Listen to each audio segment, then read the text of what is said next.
Assalamualaikum warahmatullahi wabarakatuh. Baiklah, hari ini saya bersama rekan saya akan mempresentasikan hasil review jurnal yang telah kami kerjakan dengan jurnal berjudul Superconducting BSCCO Ceramic as Additive to the Zinc Electron Mass in the Rechargeable Nickel Zinc Batteries. Jurnal ini bersumber dari Journal of Progressive Research in Chemistry. Sebelumnya izin memperkenalkan diri, saya Cahya Salsabila dengan NPM 2017041005. Saya Devi Mariska Putri dengan NPM 2017041025. Baiklah, di sini ada pun daftar bahasan yang akan kami bahas. Yang pertama yaitu ada pendahuluan, selanjutnya ada tinjauan pustaka, lalu ada metodologi penelitian, selanjutnya ada hasil dan pembahasan, dan yang terakhir penutup. Kami akan menjelaskan tentang hal yang melatar belakangi penelitian dalam jurnal tersebut. Pada saat ini terdapat suatu material yang mempunyai peranan penting dalam proses pembuatan serta perkembangan suatu teknologi. Bahan tersebut ialah material superkonduktor. Material superkonduktor sendiri ialah bahan yang mempunyai resistivitas sama dengan 0 pada titik kritisnya, yang artinya ia tidak mempunyai hambatan pada suhu kritis tersebut. Superkonduktor dengan suhu kritis ini memungkinkan untuk digunakannya dalam proses pembuatan baterai NiZn, dengan nantinya diharapkan baterai tersebut akan lebih tahan lama dengan meningkatkan konduktivitas serta stabilitas pada struktural anoda baterai tersebut. Selanjutnya adalah rumusan masalah. Rumusan masalah yang pertama yaitu bagaimana fase yang terjadi pada keramik superkonduktor BSCCO yang dihasilkan dalam media alkalin menggunakan karakterisasi XRD.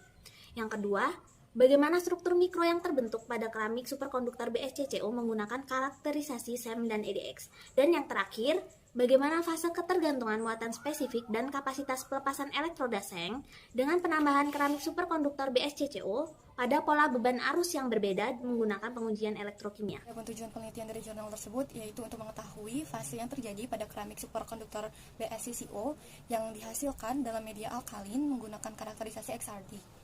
Selanjutnya yaitu mengetahui struktur mikro yang terbentuk pada keramik superkonduktor BSCCO menggunakan karakterisasi SEM dan EDX. Yang terakhir yaitu untuk mengetahui fase ketergantungan muatan spesifik dan kapasitas pelepasan elektroda seng dengan penambahan keramik superkonduktor BSCCO pola beban arus yang berbeda menggunakan pengujian elektrokimia. Pembahasan yang kedua yaitu tinjauan pustaka. Dalam tinjauan pustaka ini akan dibahas tentang superkonduktor, efek Meissner, teori BCS, baterai, dan elektroda seng. Superkonduktor adalah material yang memiliki hambatan listrik bernilai 0 pada temperatur di bawah temperatur kritisnya, yang berarti superkonduktor dapat menghantarkan arus walau tanpa adanya sumber tegangan. Superkonduktor juga akan kehilangan tahanan arus jika material tersebut didinginkan di bawah temperatur kritisnya. Itu artinya pada saat suhu kritis, superkonduktor akan memiliki tahanan listrik sama dengan 0 dan konduktivitas yang sempurna. Sedangkan pada saat suhu ruang, superkonduktor dapat berupa semikonduktor, konduktor, dan isolator. Salah satu jenis superkonduktor adalah superkonduktor BSCCO. Sejak penemuan superkonduktor suhu kritis tinggi pada tahun 1986, teknologi superkonduktor terus berkembang dengan pesat.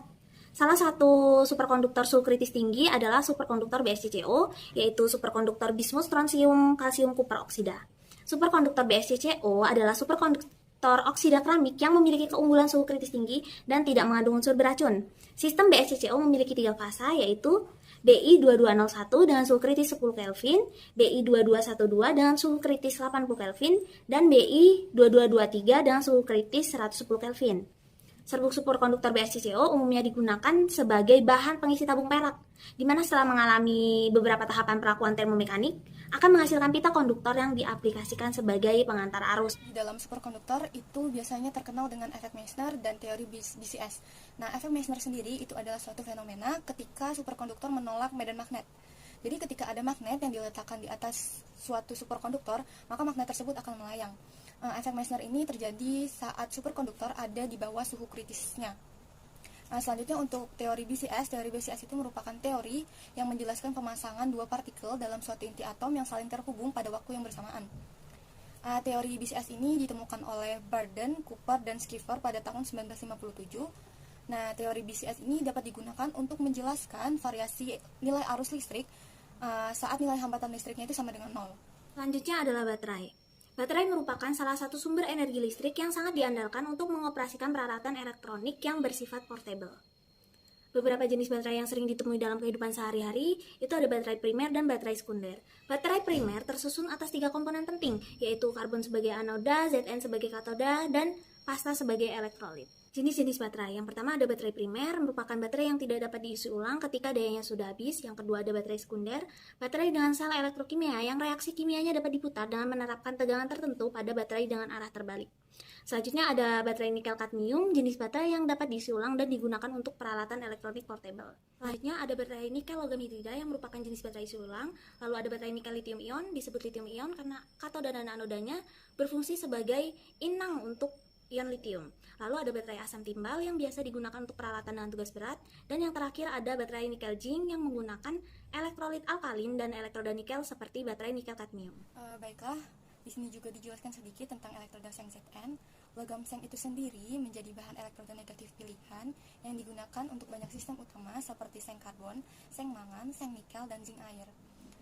Seng sendiri memiliki seperangkat unik atribut termasuk rendah, setara dengan berat, reversibility, tinggi spesifik rapatan energi, kelimpahan dan toksisitas rendah, logam elektropositif yang relatif stabil dalam larutan, dan alkalin media tanpa korosif signifikan.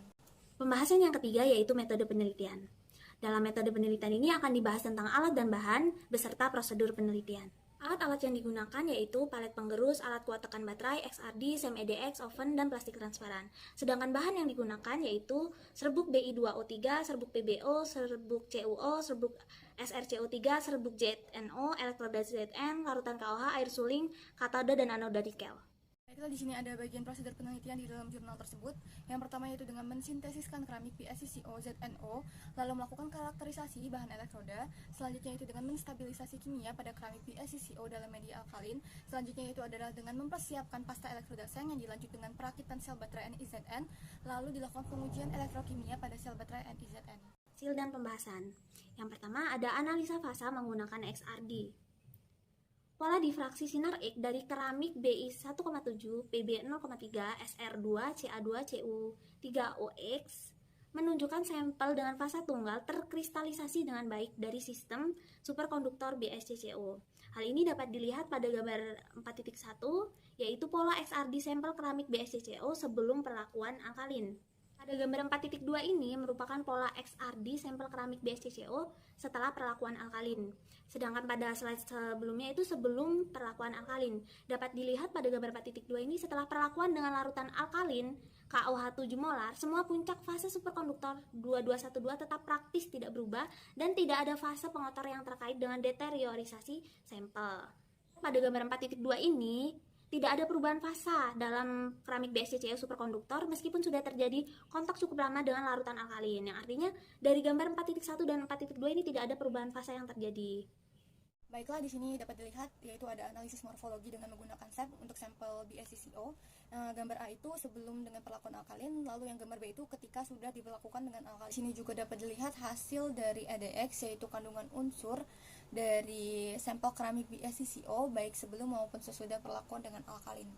Selanjutnya ada pengujian elektrokimia. Gambar 4.4 adalah ketergantungan kapasitas pelepasan spesifik elektroda seng dengan penambahan keramik BSCCO dan karbon pada jumlah siklus dan arus yang berbeda. Ada gambar 4.5 yaitu ketergantungan kapasitas pelepasan spesifik elektroda seng atau elektroda zinc dengan penambahan keramik BSCCO dan karbon. Baiklah, di sini dapat dilihat pada gambar 4.5 yaitu tentang ketergantungan kapasitas pelepasan spesifikasi elektroda seng dengan penambahan keramik BSCCO dan karbon pada beban arus C/5 pada angka 0,2A. Dari hasil uji elektrokimia ini menunjukkan bahwa sel baterai NiZn dengan elektroda Zn pada masa aktif yang mengandung aditif keramik superkonduktor BSCCO menunjukkan kemampuan operasi siklus yang baik dan stabilitas kinerja pada siklus pengisian dan pengosongan yang diperpanjang. Untuk penambahan keramik superkonduktor BSCCO ini tidak hanya meningkatkan produktivitas, homogenitas elektrokimia massa elektroda dan mengurangi evolusi gas, tetapi juga menstabilkan porositasnya. 5 kesimpulan. Kesimpulan yang diperoleh yaitu yang pertama, elektroda seng dengan aditif keramik BSCCO menunjukkan kemampuan siklus yang sangat baik, stabilitas kapasitas yang luar biasa, dan kapasitas pelepasan yang jauh lebih tinggi pada siklus pengisian atau pengosongan yang lebih lama dibandingkan dengan elektroda seng dengan aditif konduktif karbon klasik. Kesimpulan yang terakhir yaitu mengenai hasil XRD, SEM, dan EDX yang diperoleh itu membuktikan kemungkinan bahwa tidak ada perubahan signifikan pada kandungan superkonduktor BSCCO pada saat sesudah maupun sebelum perlakuan dengan alkalin. Hal tersebut itu memungkinkan aplikasi dari keramik BSCCO superkonduktor sebagai aditif yang multifungsi pada masa aktif elektroda seng untuk sistem baterai alkalin nikel seng. Baiklah, sekian pemaparan hasil review jurnal yang dapat kami sampaikan. Kurang lebihnya kami mohon maaf. Kami ucapkan terima kasih. Wassalamualaikum warahmatullahi wabarakatuh.